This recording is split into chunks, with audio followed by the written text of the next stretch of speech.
Good morning everyone. How are you all? I hope you all are good and fine. So beta, today we will start a new topic, that is displacement reaction. It is given on your book on page number 10. So we will understand this topic with the help of an experiment.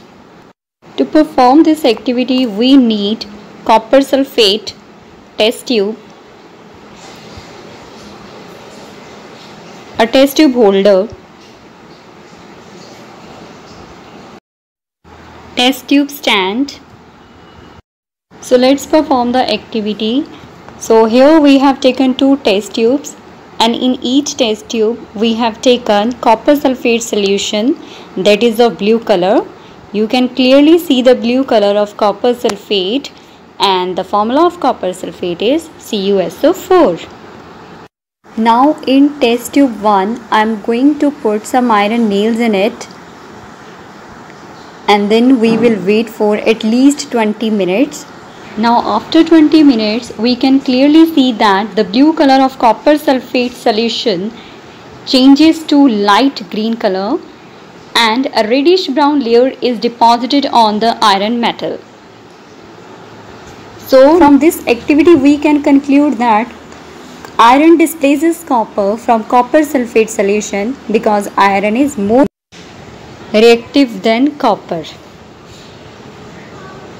So in this reactivity series we can clearly see that iron is more reactive than copper. So now we can perform one similar activity to this. So here we have taken zinc granules that are of silver color. Now we will put one piece of zinc granule in copper sulfate solution, and you know that the color of copper sulfate solution is blue, and in just seconds we can see that the blue color of copper sulfate solution disappears and solution becomes colorless, and a reddish brown layer is deposited on the zinc metal. Now from this activity we can conclude that zinc displaces copper from copper sulfate solution. Now you know why? Because zinc is more reactive than copper. So we can conclude that the reactions in which more reactive elements displaces less reactive elements are known as displacement reactions.